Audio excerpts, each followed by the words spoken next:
forse è la prima volta che hai portato uno dei ragazzi del camp completamente da solo? No, sì, completamente da solo. Che hai dovuto fare tutto tu? Tra uno schiaffo Hanno visto l'italianità. Sì.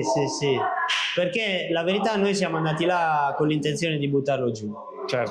Ragionandoci un po' su, conveniva andare là, ti fai il tuo match, vinci ai punti, poi se non vinci, pazienza, prendi la borsa e te ne vai. Cioè, perché comunque un po' tutti i fighter all'angolo possono avere un momento di down. Quindi da lì abbiamo iniziato a dare spettacolo, perché noi, diciamo, usiamo svegliarci un po' con gli schiaffi per attirare l'attenzione.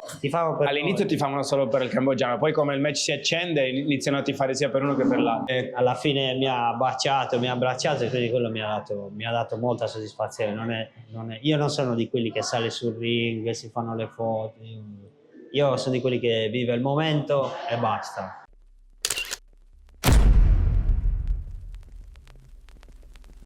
Eccomi qua ragazzi, oggi episodio numero 7. Dove vai? È vero. Fallo. Ciao. Episodio numero 7 di Coffee Break, oggi super improvvisato ragazzi, siamo qua in un caffè, in un coffee shop in provincia di Rayong, stiamo aspettando il match di Stecchino al villaggio di cui uscirà anche il vlog e oggi siamo qua con Gabriele Camboni, detto anche Culazzo. Allora, oggi ragazzi voglio parlarvi di Gabriele ovviamente, lui è stato qui con noi ormai quanto? Quant'è che sei qua? Un anno. Un anno che è già qui con noi e ha vissuto davvero esperienze, posso dire, incredibili, ha portato ragazzi a combattere negli eventi principali in Thailandia, Raja, WS, Lumpini, siamo stati un po' ovunque, è stato con noi al nostro fianco in primo piano, in prima linea e oggi sentiamo da lui come si è sentito e che esperienze ha vissuto e soprattutto cosa ha imparato e cosa ha portato nel suo bagaglio di esperienze già molto ampio e niente, sentiamolo da lui. Gabriele, intanto benvenuto in Coffee Break. Grazie. Come ti senti a stare qui in Thailandia tutto questo tempo inizialmente? La verità benissimo, mi trovo benissimo, ho solo un po' di nostalgia di casa perché ovviamente ho mio figlio giù a casa, però certo. mi trovo benissimo, non patisco il tempo qua. È la prima volta che sei venuto in Thailandia, vero? La prima volta, sì. Quindi tu praticamente sei venuto la prima volta e posso dire che ti sei quasi trasferito praticamente. Sì. Poi sei tornato in Italia un periodo breve, ma sei tornato subito e non è da tutti comunque venire una volta e riuscire già comunque a stare un tempo. Sì. Che differenze principali trovi tra la vita qui in Thailandia e la vita in Italia, specificamente in Sardegna? Allora, la vita in Thailandia è un po' più, diciamo, easy, le persone sono più alla mano, più tranquille, c'è meno pressione, hai meno pressione addosso, mentre in Italia, in Sardegna c'è sempre un po' di pressione, fretta, malumore, mentre qua è più easy. La cosa che mi piace maggiormente è che le persone sono fondamentalmente oneste. Capita spesso di dimenticare qualcosa, per esempio in un negozio, e magari ci torni anche il giorno dopo e la trovi da parte.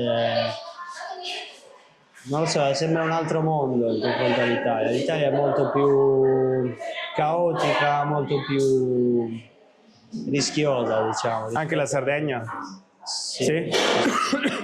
Bene, Sì. Ma invece raccontaci un po' la tua esperienza prima di venire qua. Io lo so già ovviamente, ma raccontaci Allora, un'altra prima volta. di venire qua io ho praticato Muay Thai come agonista, diciamo amatore quasi, alti livelli.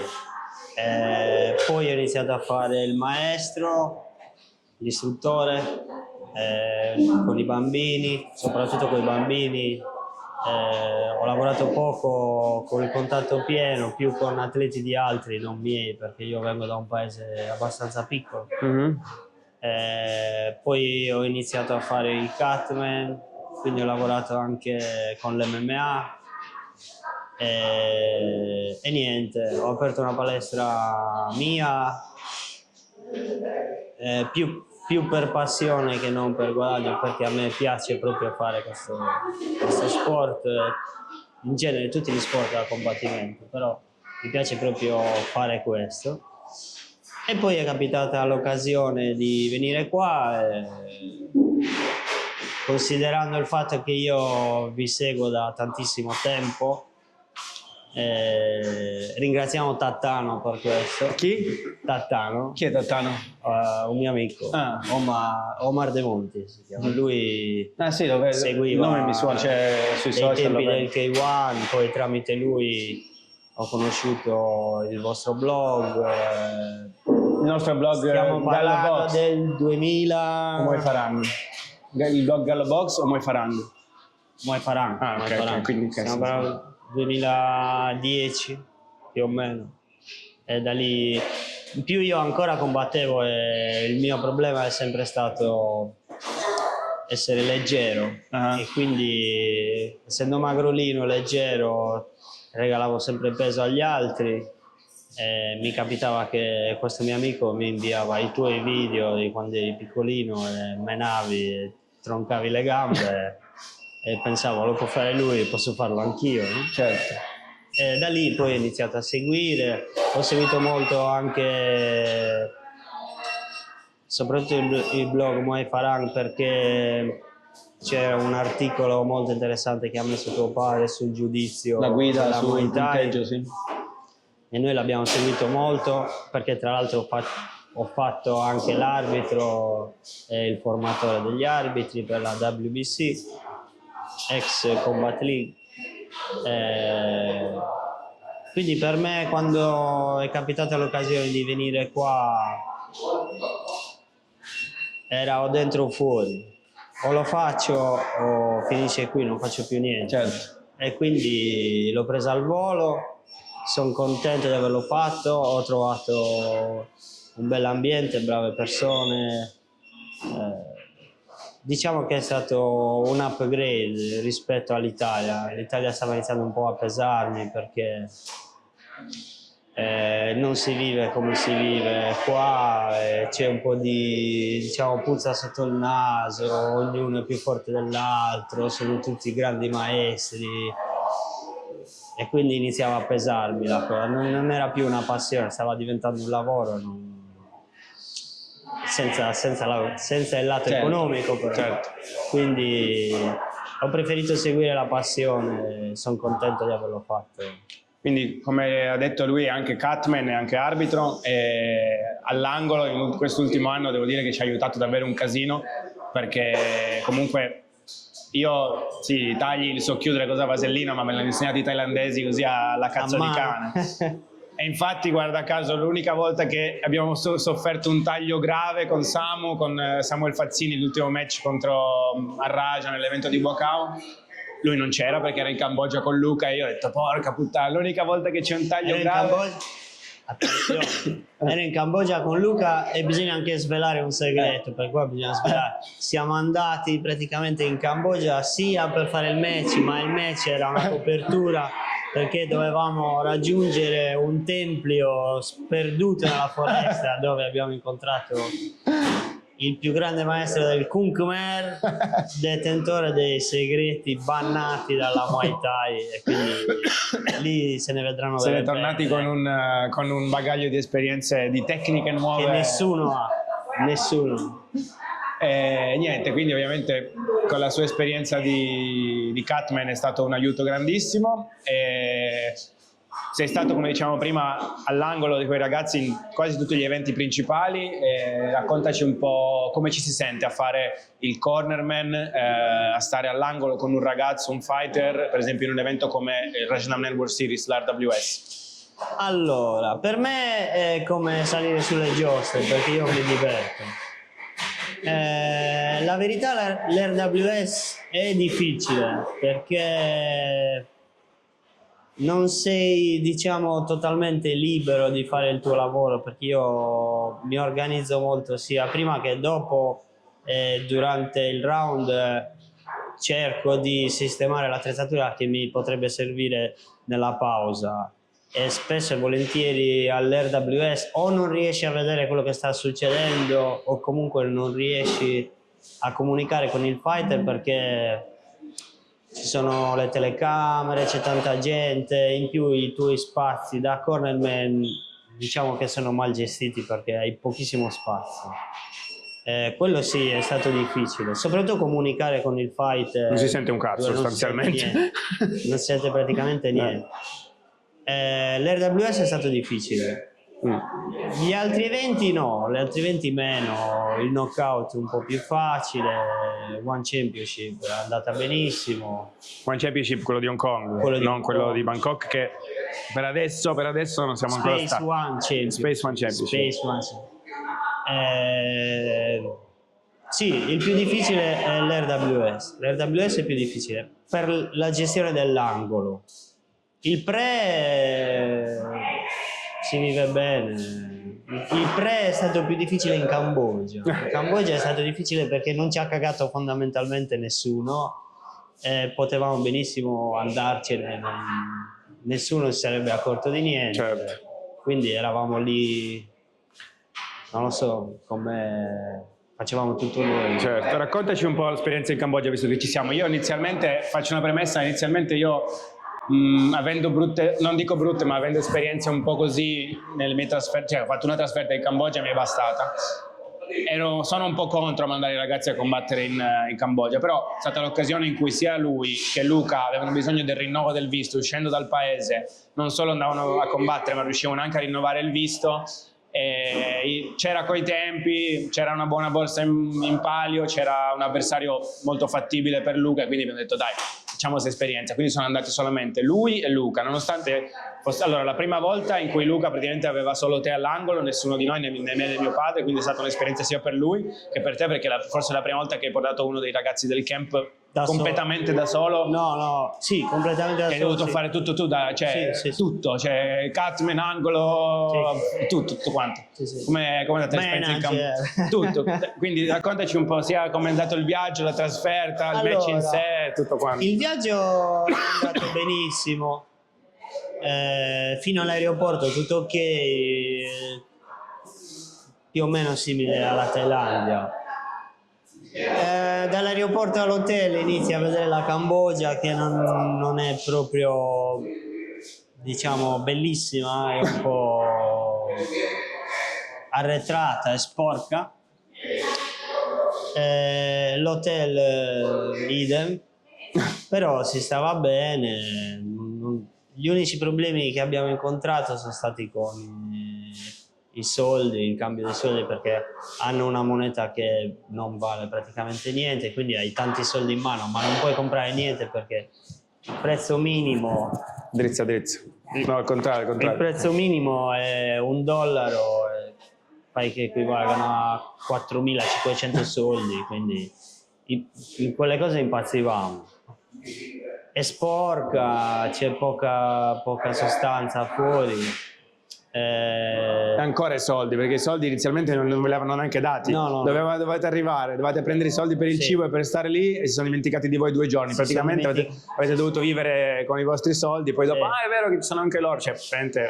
La cosa più assurda è che noi ordinavamo da mangiare a sporto, e questo è un consiglio che do a tutti quelli che vanno in Cambogia: se devi pagare 2.500 soldi, portati 2.500 soldi, perché se li dai 3.500 se li tengono e ti dicono questi sono per me. Sì. A meno che non fai rissa in strada, certo, rischi l'arresto, glieli devi lasciare. Perché sanno che magari per loro sono soldi, ma per noi sono forse meno di €1, quindi ti dicono ma sì, farang, lasciami sta mancia, non per i coglioni. Pensa che abbiamo dato una mancia a un ragazzo che ci ha aiutato negli spogliatoi lì, e gli ha fatto il massaggio. Ha fatto il massaggio a Luca e Siediti. non riuscivamo a dargli la mancia perché ogni volta che gli davamo, che ne so, 1.000 soldi, lui diceva di più, perché di noi. Chi era che faceva il massaggio questo? Boh, ragazzi. Un Thai o un cambogiano? Cambogiano. Sì? L'avete beccato voi o avesse infiltrato lui? Dove l'avete trovato? Era lì a disposizione. Praticamente funzionava così: il giorno del peso la l'abbiamo fatto dentro lo stadio ma nel cortile. Non avevamo referenti, avevamo un numero telefonico che dovevamo utilizzare come referente, ma alla fine risultava che nessuno lo conosceva, quindi non gliene fregava niente fondamentalmente. Ci hanno detto di fare un peso,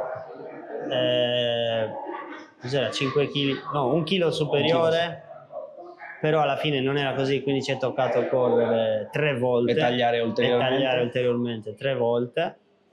Noi facevamo vedere il contatto ma non funzionava, quindi ci è toccato correre. E poi da lì ci hanno riportati in hotel fino al giorno dopo che avevamo la gara. Uguale, siamo arrivati lì col taxi, siamo entrati dentro, abbiamo trovato una stanza, ci siamo messi a fare quello che dovevamo fare, non ci ha ricevuto nessuno. C'erano 3 ragazzini dietro il palco, uno che dava i guanti e una che portava i cartelli e basta. Ci hanno dato, ti davano dei Moncol standard, Sì, no? sì, sì. Da usare come figuranti. Noi avevamo il nostro, ovviamente, siamo persone serie, non come quelli. E niente, in buona sostanza ci siamo gestiti da soli, non c'era nessuno che controllava, cioè per assurdo potevamo andarcene, non se ne sarebbe accorto nessuno. E basta, tutto qua. Vi hanno messo pressione, cioè sentivate tipo la pressione, zero. nel senso magari dal pubblico, oppure sai, voi siete gli stranieri, l'unico straniero nella No, card. anzi, il match è iniziato bene. Al secondo round Luca ha avuto uno delle sue psicocali e ha detto non ce la faccio più. Allora diciamo che ho dovuto svegliarlo un pochettino e lì hanno iniziato a guardarci un po' più con attenzione, tra uno schiaffo e Hanno l'altro. visto l'italianità. Sì, perché la verità noi siamo andati là con l'intenzione di buttarlo giù. Certo. Cioè, Luca era convinto lui voleva andare per fare... Perché si sa che in Cambogia, cioè, Sì. per vincere o proprio stravinci o lo devi buttare giù, perché sennò è difficile. Però c'era stato consigliato di stare là, fare il match senza rischiare, perché comunque è difficile, i cambogiani cercano sempre di aprirti con i gomiti e quindi c'era quel rischio. E alla fine, ragionandoci un po' su, conveniva andare là, ti fai il tuo match, vinci ai punti, poi se non vinci, pazienza, prendi la borsa e te ne vai. Però Luca veniva da un match che avevamo perso per un pelo. Vabbè, il diciamo. match prima l'aveva vinto, quello prima ancora aveva perso. Ma quello prima ancora, Sì. però gli era rimasto... Sì, certo, comunque aveva... Gli era rimasto in gola, diciamo. E quindi era convinto di vincere, cioè voleva vincere, voleva andare. Ma poi lì sta la differenza tra un fighter, diciamo, Sì. uno che va pensando vabbè vado lì, prendo la borsa e me ne vado, diciamo è un fighter, diciamo di presenza. Esatto, quindi questo dimostra appunto il valore di Luca non solo sul ring ma anche di testa. Sì, abbiamo fatto un lavoro, quest'anno abbiamo fatto un lavoro soprattutto sulla parte superiore, sui pugni, combinare i pugni con le gambe e la presenza sul ring, perché lui tendeva molto a saltare. Infatti il match nell'RWS è stato, diciamo, perso per quello, per un paio di imprecisioni. Poi ha subito la sconfitta l'ultimo match al G1 e potevamo vincere, infatti ci è rimasto un po' così e quindi volevamo, diciamo, capire dove eravamo arrivati in quel momento, quindi lui ha deciso di fare il match per buttarlo giù. Poi ovviamente quando si sale sul ring ci sono le emozioni, Certo. Stavamo stravincendo, stava andando benissimo, però un po' di tensione, un po' di ansia, lui dice non ce la faccio e là ci sono io per quello. Lì sta appunto il corner, sta lì per quello, cioè perché comunque un po' tutti i fighter all'angolo possono avere un momento di down. Quindi da lì abbiamo iniziato a dare spettacolo, perché noi diciamo usiamo svegliarci un po' con gli schiaffi per attirare l'attenzione. Il pubblico lì ha visto praticamente che c'era più azione all'angolo che non nel match, e lì hanno iniziato a urlare, a guardarci, a avvicinarsi all'angolo, passavano. Tifavano anche per voi o solo per il cambogiano? Sì, perché quando sono andato io all'inizio tifavano solo per il cambogiano, poi come il match si accende iniziano a tifare sia per uno che per l'altro. Allora, la verità non c'era tantissima gente perché era uno show televisivo. Beh, fanno anche 30 eventi a settimana, zio Campi. Era uno show principalmente televisivo, però quelli che stavano lì, sì, ovviamente all'inizio tifavano per il cambogiano, poi tra l'angolo e il match abbiamo dato, diciamo, spettacolo, si sono affezionati e ci hanno preso simpatia e quindi sono avvicinati tutti all'angolo, seguivano da lì, gridavano, ma diciamo che si intuiva che avremmo vinto perché comunque stavamo andando bene, e ci è servito anche perché questi cali non era la prima volta che succedeva e quindi abbiamo capito come affrontarlo. Adesso abbiamo fatto un lavoro su quello che vedremo la prossima domenica. Succederà a breve, adesso in base a quando uscirà questo video, ma da oggi a qualche giorno Luca ricombatterà nuovamente e lì sapremo se abbiamo risolto il problema di calo fisico, ma penso di sì dai risultati.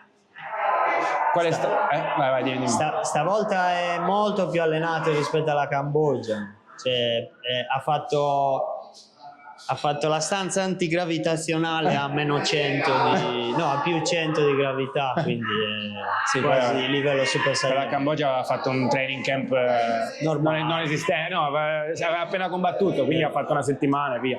Stavolta ha fatto un mese di training camp. Però stiamo dando troppe informazioni che non si possono dare. Vabbè, dai, ormai è andato quello. Ma qual è stata l'esperienza più bella e più brutta in questo periodo qua? No? Ok, we go soon.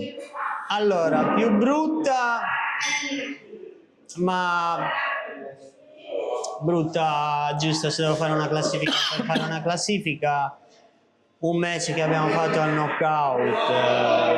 Già lo so. Ok, con un ragazzo che diciamo non era il massimo della simpatia e felicità, era un po' cupo, quindi c'è stata un'atmosfera un po'... E non era neanche così pronto. Non era così pronto, è andato anche maluccio, quindi tra tutte le cose quella è stata la peggiore, ma se proprio devo fare una classifica, perché alla fine ogni trasferta che faccio, è super divertente, cioè, è diciamo il momento migliore di tutta la preparazione. Il momento più bello, più soddisfacente, quello che ti ha portato più soddisfazione dopo il match, comunque in generale. O in palestra. Allora, sono tanti. Vabbè, dai, ce ne sono due o tre, dai. Uno, il primo match che abbiamo fatto al Tupatemi, l'ultimo match prima della Cambogia, perché siamo riusciti a fargli mettere sti pugni, ha fatto un conteggio con i pugni. Grazie a un consiglio che gli hai dato tu proprio nel momento, come abbiamo visto, abbiamo fatto anche e quello mi ha dato soddisfazione. E la Cambogia perché è andato tutto bene, è andato tutto perfettamente. Non ho detto una cosa, ci è stato detto domani vi vengono a prendere alle 2, però fate con calma, verranno alle 3 anche un'ora dopo, tranquilli. Quindi noi dovevamo tagliare ancora 1 chilo. Abbiamo detto vabbè, alle 2 mettiamo la sudorina, tagliamo e all'1:30 ci chiamano per andare a fare il taglio. Quindi quelle corse che abbiamo fatto all'aperto, grazie a questo fatto qua. Nelle trasferte si sa che comunque... Però nonostante il fatto che abbiamo dovuto correre, abbiamo dovuto fare le sudorine in trasferta, non ci ha ricevuto nessuno, non ci conosceva nessuno, non sapevamo neanche cosa dovevamo fare, è andato tutto benissimo. Tra me e Luca è andato tutto bene, all'angolo è andato tutto bene, abbiamo gestito bene le difficoltà e poi mi ha dato molta soddisfazione perché comunque anche Luca si è reso conto che c'era sinergia. Certo, avete creato Alla fine mi ha abbracciato e quindi quello mi ha dato molta soddisfazione. Io non sono di quelli che sale sul ring e si fanno le foto, io sono di quelli che vive il momento e basta. Quindi quel momento per me è stato il più bello, ma tutti gli angoli che ho fatto sono stati... comunque è stato, come diciamo prima, sei andato da solo con lui, era tutto in mano tua e avete avuto successo, quindi immagino che sia... Sì, ma poi se dovessi riesaminare tutto l'anno, gli angoli che ho fatto sono tutti super divertenti. Siamo andati ad Hong Kong, abbiamo fatto il Gran Premio di Formula 1 con i tassisti, abbiamo fatto di tutti i colori. Abbiamo rischiato non c'è una trasferta che penso e dico potevo restare a casa. No, sì, alla fine sono sempre esperienze, alcune volte un po' più brutte, alcune volte un po' più belle, ma sono sempre esperienze che ti formano, ti regalano qualcosa. Poi dopo il match abbiamo sempre, come si fa nel rugby, il terzo tempo, però quello non lo possiamo raccontare. Bene, dai, adesso ci hanno chiamato per andare al match di Stecchino, quindi stacchiamo e andiamo. Io devo fare la corsa con i bufali. Ah sì, fanno i match da una parte e dall'altra parte corsa con i bufali. Oggi farai un'altra esperienza nuova, match nel villaggio. L'ho già fatto il villaggio. Ah già, con chi l'hai fatto? Con Eli? No, con Benjamin. Ah già, è vero. Sì, famosissimo. Sì. Ah, un altro aneddoto. Lo schiaffo bellissimo. Lo schiaffo di mio padre pre-match. Guardatevi il video, c'è il video, vero? C'è su YouTube il video del match di Benjamin. Appena gli mettono il Moncol, lo schiaffo è un qualcosa di super impagabile. La faccia di la sua reazione. Non se l'aspettava. Bellissimo. Sì, l'ho già fatto un tempio. Bello. Bell'ambiente. Particolare, sì. Devi adattarti perché non c'è spogliatoio, non c'è cesso, non c'è niente, quindi devi fare il massaggio per terra, le fasce con le mani sullo zaino, tutte queste cose. Alla Bear Grylls, però accendiamo il fuoco, là facciamo. Anche a me piacciono perché è molto tranquillo, low profile, non c'è nessuno che ti spacca i coglioni con tempi, non tempi e cose di qua di là. Quindi... Sì, poi è divertente, la gente è divertente, c'è la birra, alla grande. Bene, dai, grazie. To be continued. Ciao ragazzi, ci vediamo nel prossimo video. I don't think I pressed record.